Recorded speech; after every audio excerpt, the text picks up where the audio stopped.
This video will show parents and guardians how to access the Skyward system and some of the very first things that should be addressed as you utilize the program.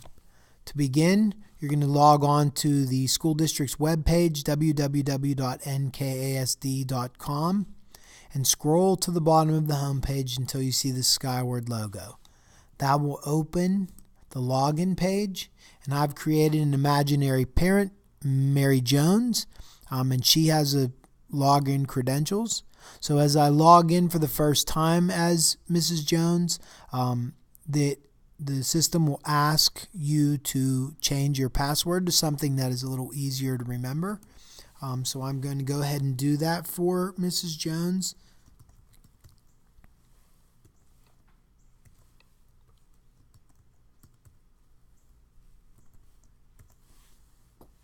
And press submit.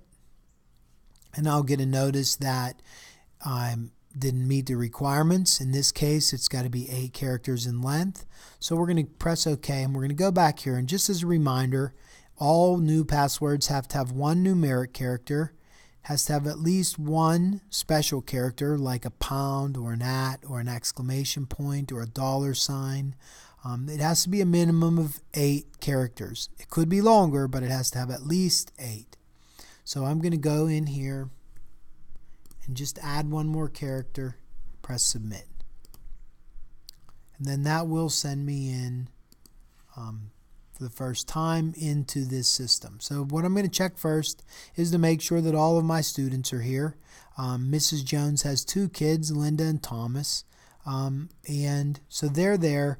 Typically when you log in for the first time, you would see information from their classes and notices from the school, but because these are not real students or real parents, we're not seeing that here. So the first thing we'd like you to look at is your attendance or is your student information. Make sure that both of your or all of your students are listed here. If they're not, please contact the school. You'll see that I've already put some information in for the Jones family. At the top here is Linda. She is a 5th grader at Roy Hunt. I'm going to go into request changes. So the student information is all the stuff you see on this first screen. Can go in here and make sure that all of this information is accurate, and then press save. We're going to go back to request changes for Linda and look at the family address. If this information is correct, we're going to just go ahead and exit out of it. If changes need to be made, they can be made here at any time and they will automatically be updated. We're going to go into the family information. Here's where you can check on both parents, if there's only one parent, however the situation is. This is where additional information can be added other than what was given at registration. Work phone numbers, you can add cell phone numbers, secondary home phone numbers if you have such a thing, can all be added in here for either or both parents. In the emergency information, you'll see that I entered that Linda has an allergy to peanuts. I could also add doctors' names, insurance information, and if I do any updates, I always want to make sure I press save.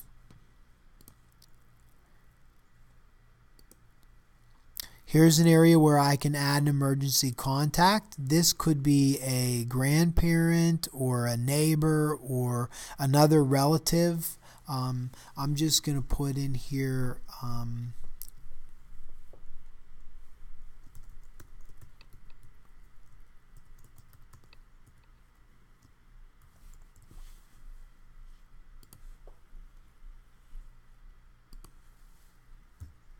I'm going to add a contact phone number.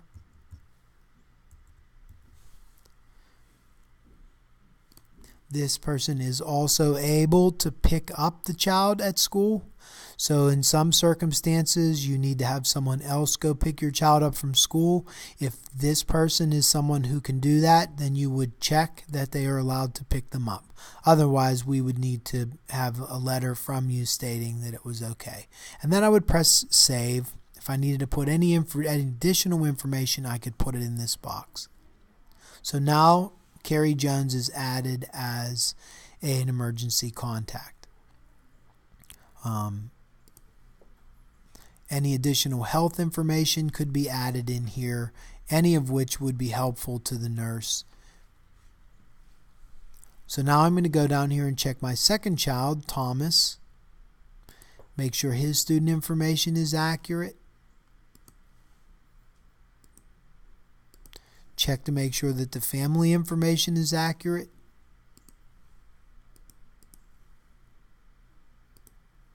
Check to make sure that his emergency information is accurate. Does he have any critical health information that the school needs to be aware of?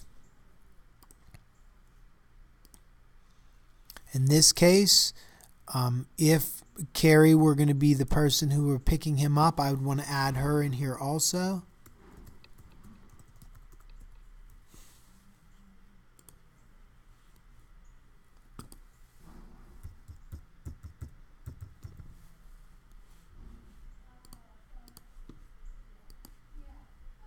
And now that information is added.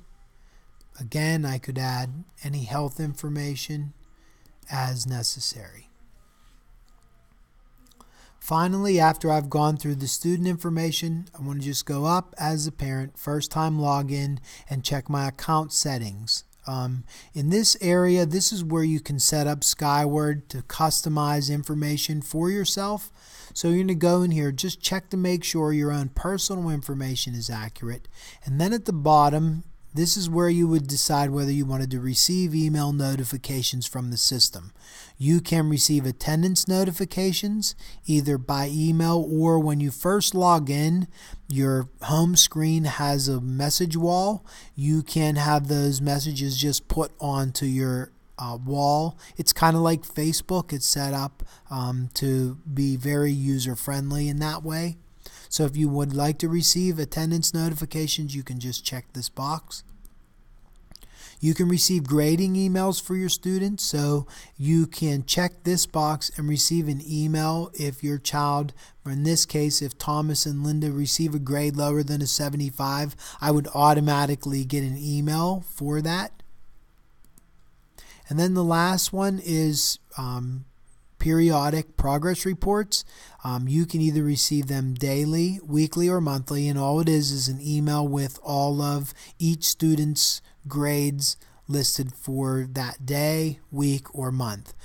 I would recommend, unless you have significant concerns about your child's progress, a daily report tends to be a bit much and often doesn't have as much change as you would think. Weekly reports are a little bit better. I prefer a monthly report and actually have those set up for my own children. When you have everything set up the way you want it, you would press save, and now you're ready to use the rest of the system.